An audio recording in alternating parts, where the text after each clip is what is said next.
Welcome to LNN News. I'm Carolyn Day Pruitt. Here are this week's top stories. Farmers warn Americans of more price increases and food shortages to come. Petersburg's fire safety issues spill over into a city council meeting. A severe storm rocks the Tri-Cities, leaving thousands without power. And in sports, the Cavaliers bring the ECBL title home to Petersburg. We'll be back with those stories and more after this. The most rewarding part of my day would be seeing the residents putting a smile on their faces, especially if I have family members come up to me and say, "Oh, my loved one, they said they did this with you and they loved it," and that just makes me feel like I'm making a difference in their lives. My name is Chrissy Roth. I'm the Memory Care Activities Coordinator at Dunlop House. We definitely make a difference in the lives of our residents, and I would encourage anyone to come to Dunlop House and see what we're all about. Dunlop House, more than a house, it's home. Today's show is brought to you by our friends at the Cloud Factory, who take a customized approach to their customers. They know not everyone is alike, and neither are their needs.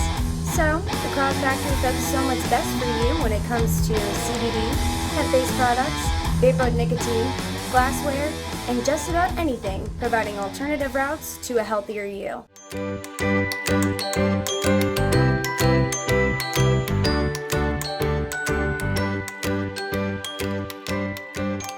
Hourglass Realty Group. Opening the door to your next journey. Welcome back to the LNN studio. First, let's take a look at national and state news. Americans are already paying higher prices at the grocery store as 40-year high inflation continues, but now they are being forewarned to expect even higher costs. According to a report by the Daily Wire, farmers are now telling the country to expect prices to rise even higher and to be prepared for potential shortages. As fuel prices continue to rise, impacting the farmers' diesel expenses for equipment, the cost of food will continue to rise as well, as the farmers shell out more and more money for fuel. Diesel is currently the most expensive it's ever been. In addition to skyrocketing fuel prices, farmers must also struggle to obtain and afford fertilizer. Russia and Ukraine are key producers of fertilizer used around the world, and the ongoing war in Ukraine is causing the cost of fertilizer to go up as shortages persist. Not only is that reflected in the prices on the shelves of your local market, but in the food itself. The Daily Wire reported that produce could be smaller in the near future because of the lack of fertilizer to grow market-sized products. As the war in Europe continues and the economy heads closer to a recession, experts do not anticipate that inflation, and more specifically food prices, will decrease anytime soon. In a late evening vote on Tuesday, June 21st, a group of 14 Republicans helped their Democrat colleagues bring a new gun control bill before the Senate. As reported by the BBC, the vote to consider the measure in the Senate was taken a mere 2 hours after senators received copies of the bill to read. The vote to bring the bill before the chamber passed the Senate 64-34. Prominent Republicans that voted to pass the proposal include Senator Lindsey Graham of South Carolina, Senator Susan Collins of Maine, Senator Mitt Romney of Utah, and Senator Mitch McConnell of Kentucky. Gun rights groups have voiced opposition to the bill. The bill would incentivize states to implement red flag laws that opponents say remove a person's right to due process. It also redefines many private sales of firearms, which opponents suggest would require someone planning a one-time gun sale to apply for and be granted a federal license as a gun dealer. The bill will be voted on by the Senate on Thursday, June 23rd, and could move through the House quickly and be on President Biden's desk to sign within the next several weeks. Preliminary results of Tuesday's primary election have given Virginians a glimpse into this year's congressional midterm elections, or at least who will be on the ballot in November. Primaries were not held in every congressional district across the Commonwealth. In some districts, the Republican and Democrat candidates faced no opposition for their party's nomination, while party-run methods of nomination may also be held. In District 1, Democrat Erd Jones Jr. will face Republican incumbent Rob Whitman. In District 2, sitting Democrat Congresswoman Elaine Luria faced no challenger. She will go head-to-head with Republican State Senator Jen Kiggins in November. District 3's Bobby Scott saw no opposition from within the Democrat Party. The Republican primary in that district left Terry Namkung ahead 20 points over opponent Ted Enquist. No primary was held in our own 4th district. Congressman Donald McEachin was unopposed for the Democrat ticket, and veteran Republican candidate Leon Benjamin will once again oppose the sitting congressman. District 5 has Josh Thronberg on the ballot for the Democrat Party. The 5th District Republican Committee opted to hold a party-run convention in May that renominated incumbent Congressman Bob Good for the November ticket. In District 6, incumbent Ben Klein easily defeated challenger Merritt Hale for the Republican nomination. He'll face Democrat Jennifer Lewis on the ballot this fall. The tumultuous 7th District faced a six-way primary in the effort to select a Republican challenger to Democrat incumbent Abigail Spanberger. Yesli Vega received almost 29% of the vote to win the chance to face Spanberger. In the only Democrat primary of the day, Don Beyer secured his party's nomination in the 8th for his re-election effort against Karina Lipsman, who defeated 4 opponents for the Republican nomination in a convention.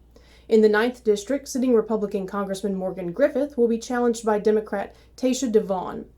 District 10 Congresswoman Jennifer Wexton will represent the Democrat Party on the November ballot again, faced by Republican Hung Cao, who defeated 10 challengers in a firehouse primary for the party's nod.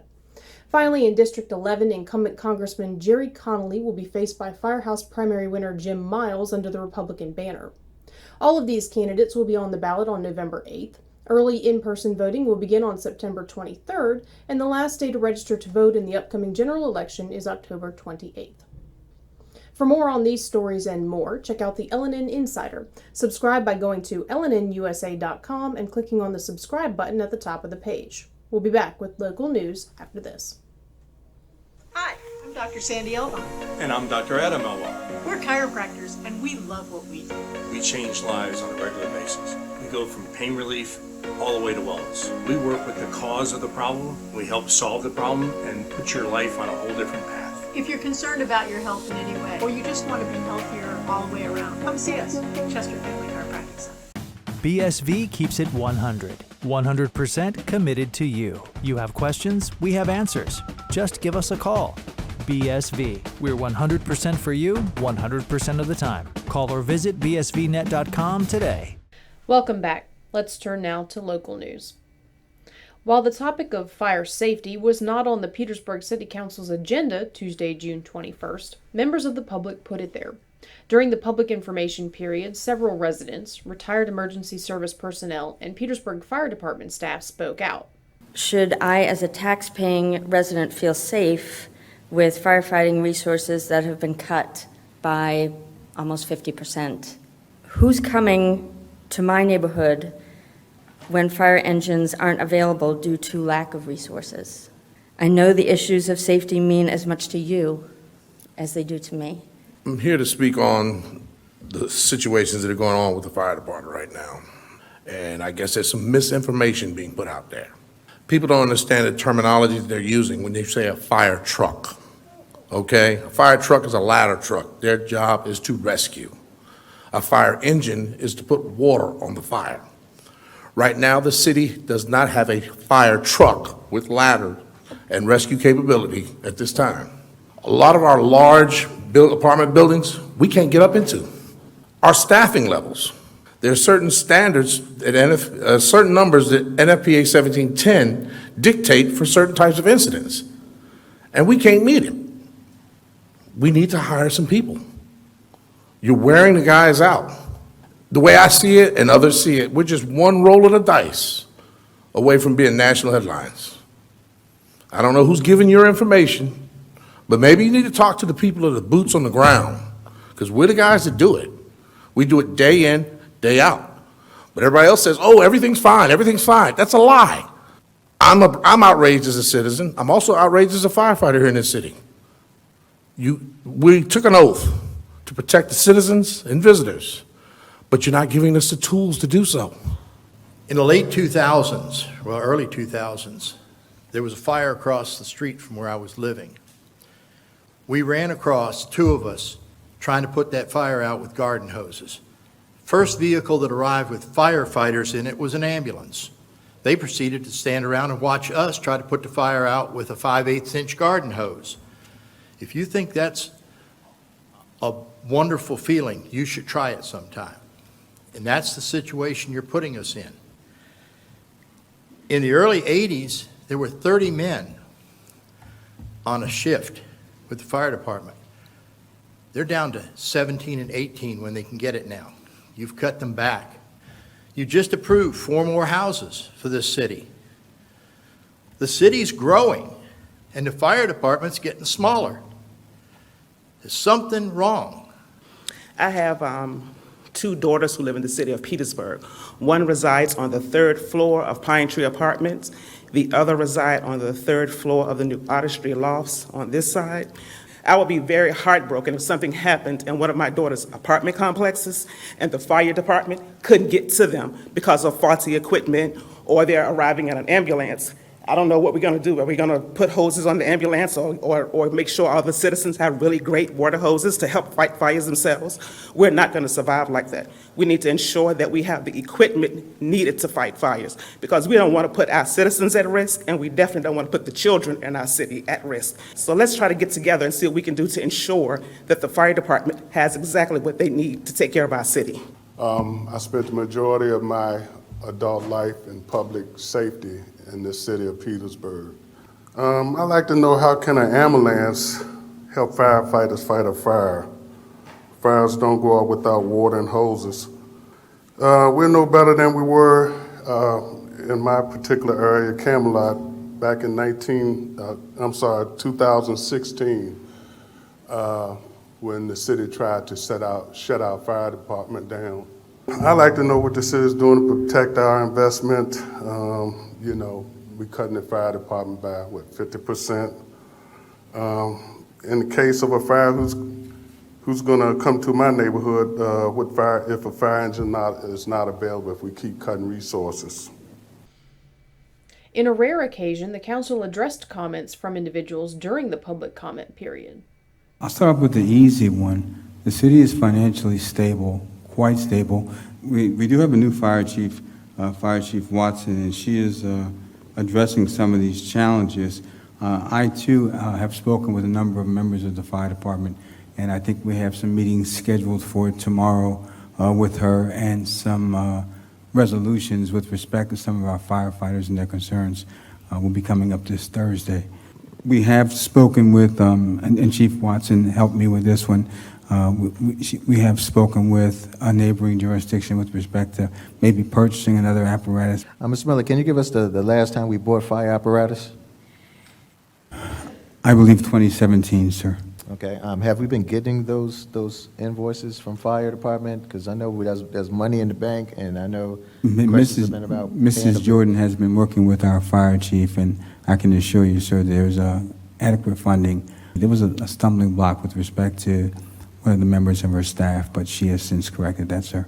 We are definitely supportive of our public safety, specifically our fire department.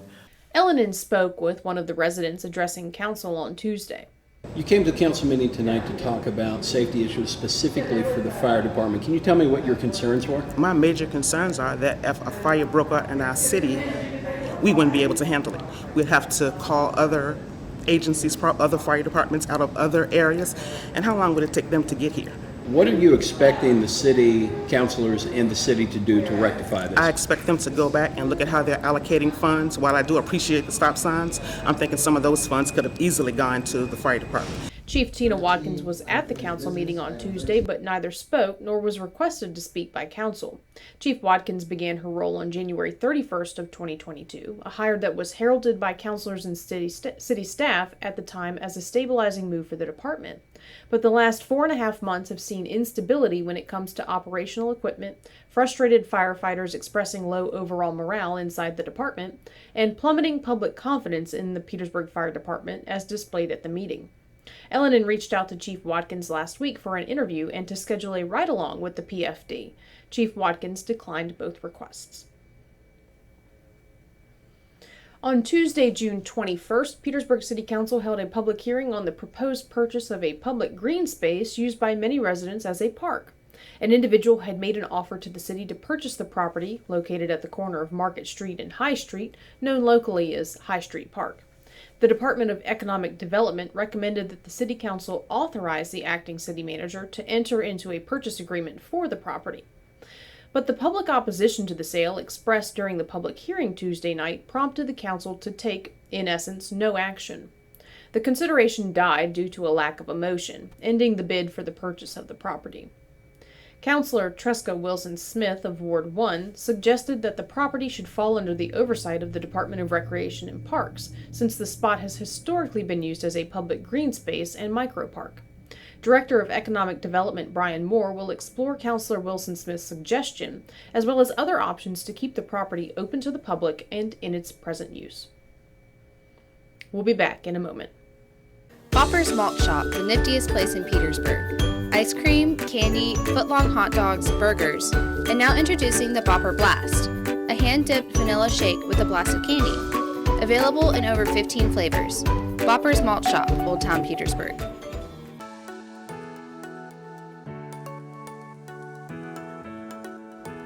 Yes, you can still get haircuts, colors, highlights, waxing services, everything that's going to make you look great right here at the Apothic Company.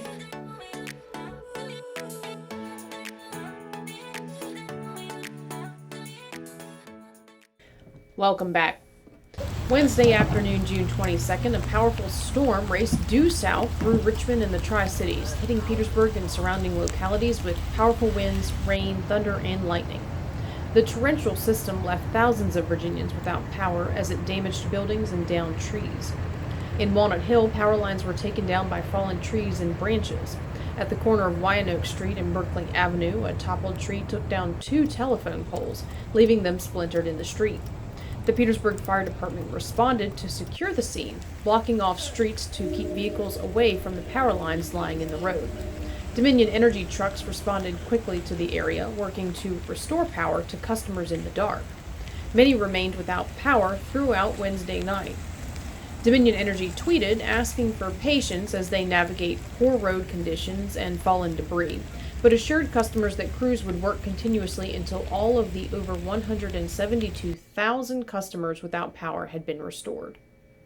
Citizens of Hopewell have the opportunity to get a glimpse inside the workings of the city's police department. LNN's Chai Gallahan recently took part in the Police Citizens Academy. This is Chai Gallahan with LNNnews0623202222, and we're here tonight with Captain Damon Stoker of the Hopewell Police Department, and he's in charge of the Citizens Police Academy. That's right. So Captain Stoker, what's going on here with the Citizens Police Academy? Well, this is our first Citizens Police Academy. What's the goal of the academy? Well, it's several goals. One is just community engagement.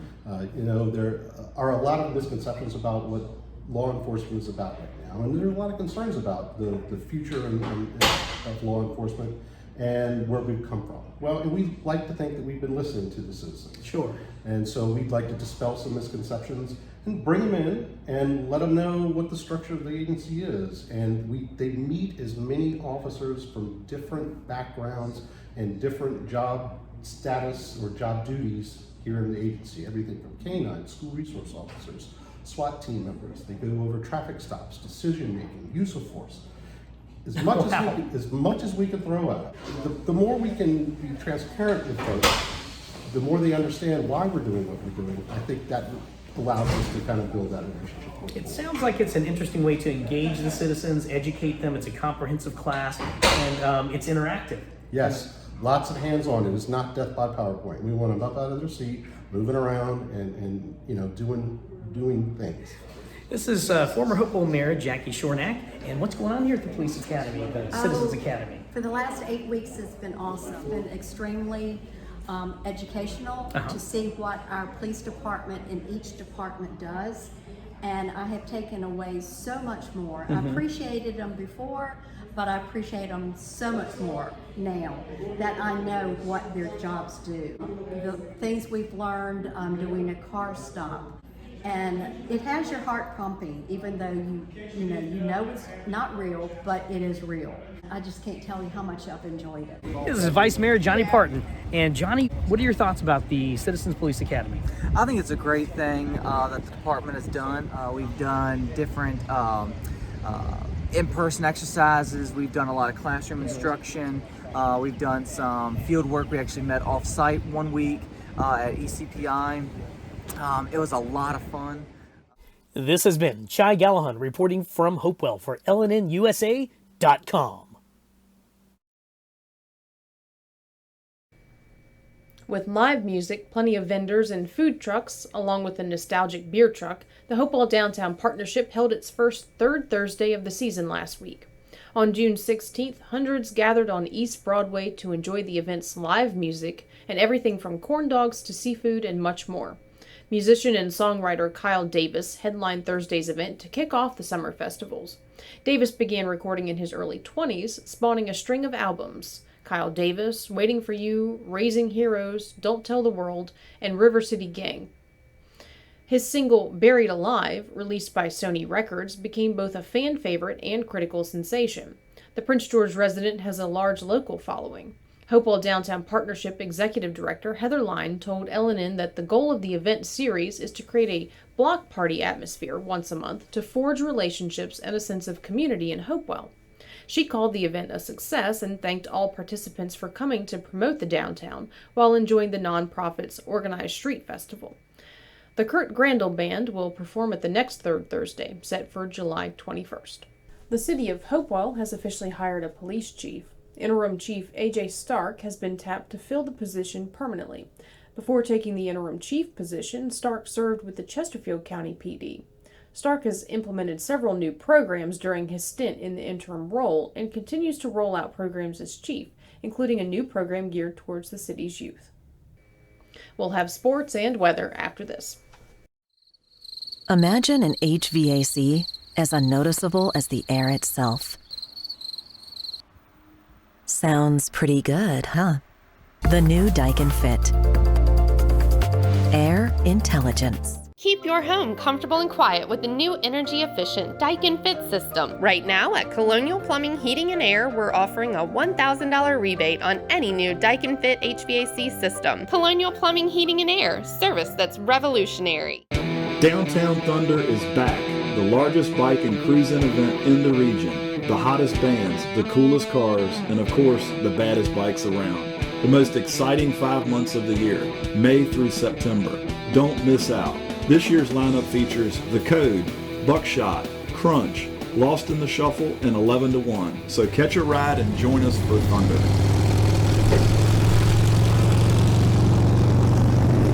In this week's sports update, the Cavaliers bring home the league title, but the Chili Peppers slip another spot in their division rankings. LNN's G. Anadipe has the details.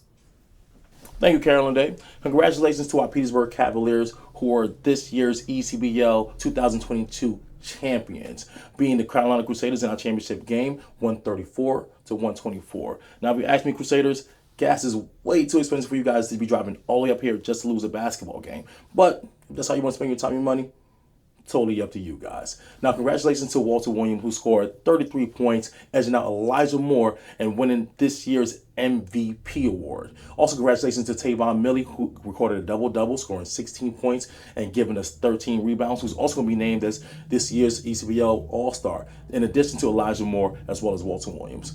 We're here with Elijah Moore, just brought home a championship. How's it feel with the team? How does it feel overall? Great. The team been working for this all season, so what we was looking for. Finally got to it, all the practices, hard work, finally got the championship. What does it mean to have a total team like this to bring home a championship? Makes it real dangerous, because if one person doesn't have it, somebody else guaranteed to have a good night. So it's good to have a bunch of players that are versatile and at least championships. What was the key to the victory today? The key to victory today was to basically just keep going, because they were making shots. That's a good team over there also. They were making shots all night, bunch of threes. Really never could slow them down completely with the threes, but the times we did stop them, we went down the other end and capitalized. So. Elijah, congratulations on a great season, a great game, and for bringing a championship to Petersburg. Thank you. Thank you. We're here with the beast on the inside, Tavon Mealy. You had a big season. These guys are obviously real happy about this championship. Big key for the Cavaliers all season was your play inside. You play on the boards, play inside the paint. That also came into play in this championship game. How did you get into your groove today, and how big of a difference does that make on that inside play? It makes a big key. I know our coach, he came to me and said, it's coming down the wire, we need you to close out. And I told him, I got you. As they always say, feed the running back. Well, it also looked like when they were feeding in, You can move in, you're putting the baskets away, you're also pulling down off of the glass, but you're also kicking it back out. It seemed like we're still staying in team ball, but you created a threat underneath. How big do you think that was for opening up the outside shots? Oh, that's a real big key. Because anytime they double, I'm going to kick it out. And all I want my shooter to do is knock down or do something with the ball. That's all I ask. Tavon, how much does this mean? The Cavaliers have been in the league 7 years. First time they get to the dance, and they bring it home for Petersburg. What does that mean for the team, and what does that mean for this city? It means a lot. I ain't gonna lie, it means a lot. We done made it to the Final Four 3 years in a row and lost. So for us to get this far and cap it off on a win like this at home, undefeated at home, 2 years in a row, it's great. Tavon, congratulations on a great game, a great season, and thanks for bringing it home to Petersburg. Oh man, I thank you, appreciate it. We're here with game MVP and champion, Walter Williams. Walter, this has been a team all year. It's been team play all year. What does it mean to hold an MVP trophy in a championship game? I was just the recipient of the most assists. My teammates just passed me the ball, and I was in position to score. So, without them, I can't score. So I owe it all to them all season long. They trust me. They believe in me, the coaching staff, like I've been saying. And, you can take yourself a long way when you got people around you that believe in you. So I just thank them all year long. Shots wasn't falling early. They stuck with me. They said, keep going. And, hey, you get the results you want when you just push through. A lot of people were expecting this to be a blowout, but in the ECBL, there isn't a blowout. This was a tough shooting team. They also handled our pressure defense a little better than most teams. So what was the key to victory today? Sticking with it. It's a game of runs, like we always say, but they wouldn't be in the position they are if they wasn't a good team. So we knew coming in that they were a high percentage three-point shooting team, and that's what they relied on. So we just had to figure out a point in the game, as always, where we just get them to miss shots.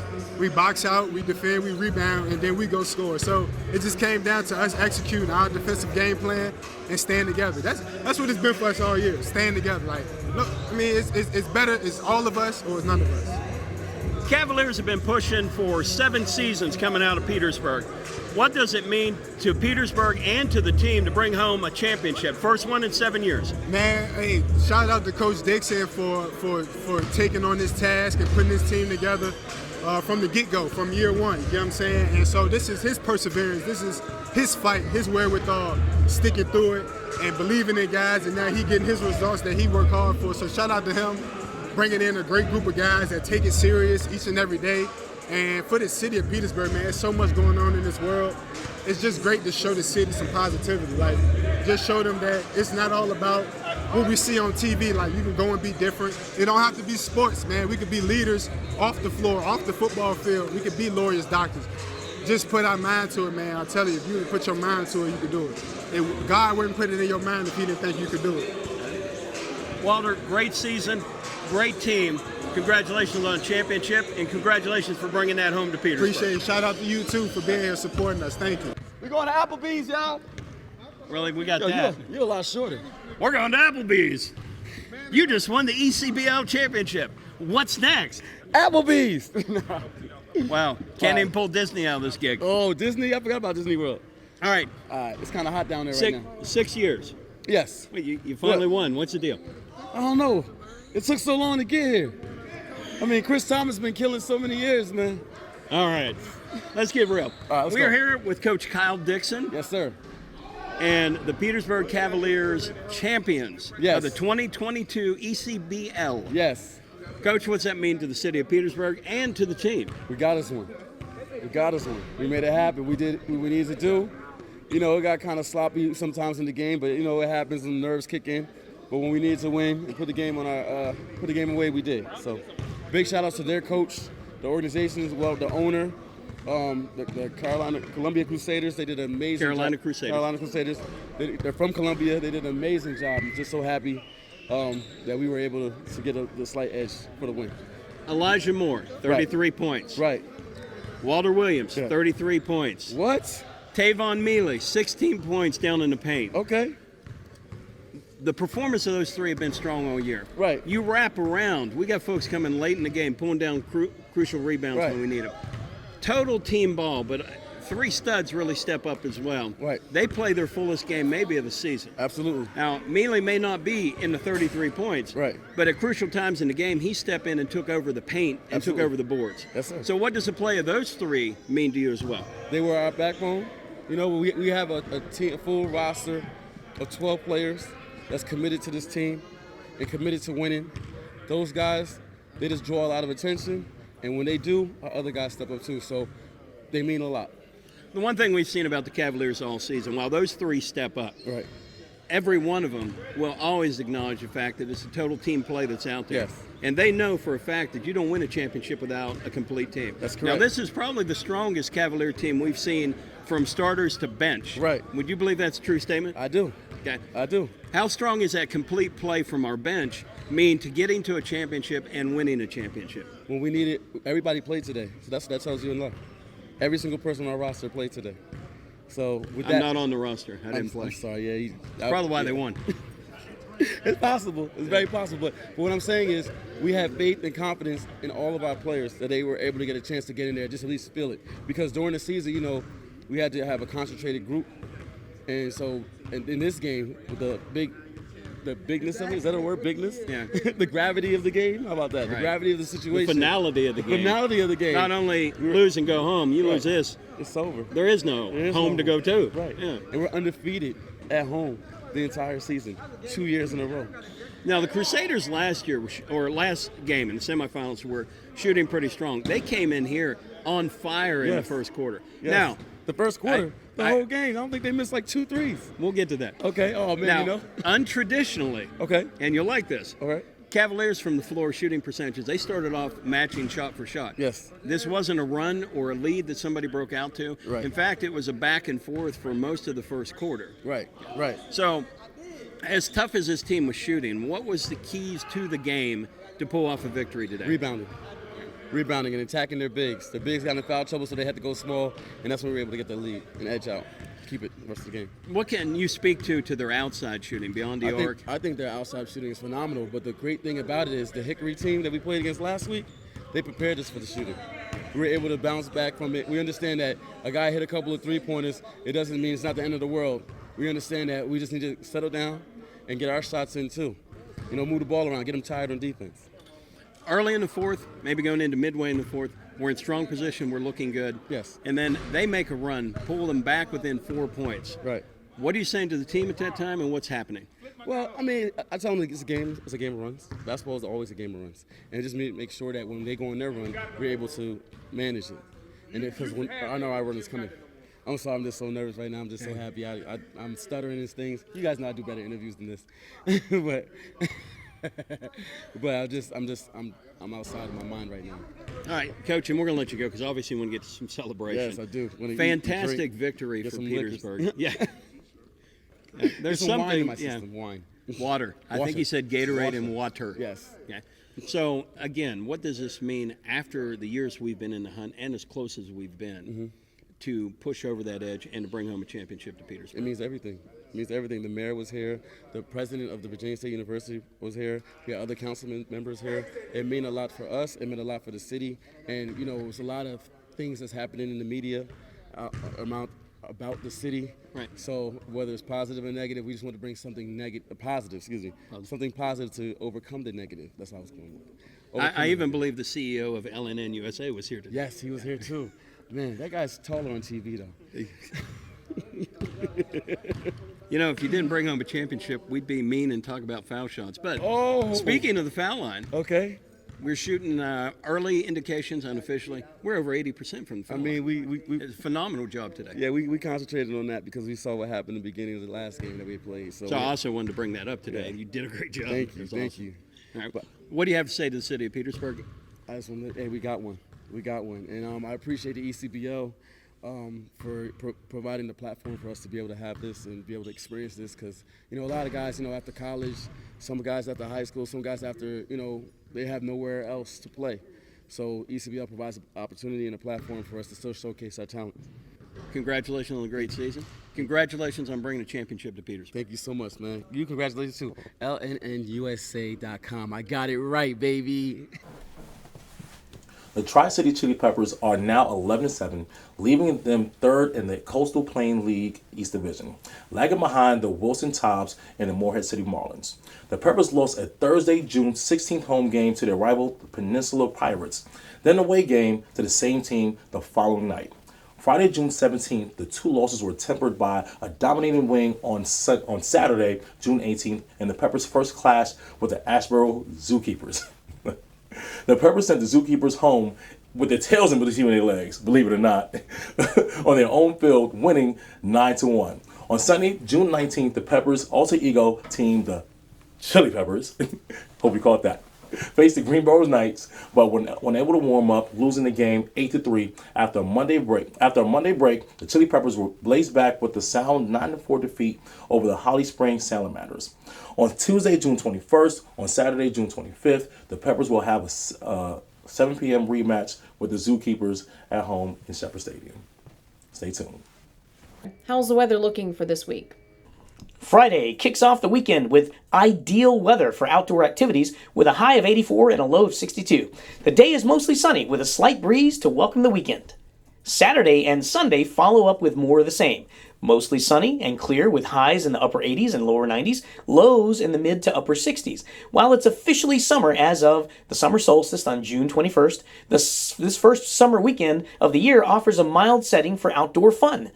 Monday and Tuesday start off with a rain chance of 50%, thunderstorms possible after 2 p.m., highs in the upper 80s, lows in the 60s. Wednesday sends in the clouds with similar temperatures. Back to you, Carolyn Day. That's it for this week's newscast, but we'll see you next Thursday for the latest local headlines. Don't forget to follow us on YouTube, Facebook, and Instagram. Thanks for watching LNN News by the People, for the People. Hi, I'm Carolyn Day Pruitt. And I'm Chai Gallahan. Major media companies have editorialized reporting and called it news. The free press was never designed to be journalistic interpretation of the facts. LNN USA is committed to reporting facts about issues important to you, but the free press is anything but free. LNN USA exists to serve our fellow citizens. As a locally owned and operated digital news network, we forego the expensive printing presses, costly production plants, and corporate overhead. Your membership dollars are primarily used to pay local reporters to cover local news. Reporters dedicated to investigative news and features that matter. To do that, we need your support. Become a member, and you'll receive the LNN Insider Weekly Email, a 40-page magazine packed full of news and features you won't find anywhere else. Membership also includes full access to LNN News broadcast archives, LNN Insider magazine archives, extended interview clips not aired in the weekly broadcasts, and more. Your membership supports local independent reporting free from corporate and political pressure and agendas. Become an LNN member today by going to LNNusa.com and clicking on the subscribe button at the top of the page.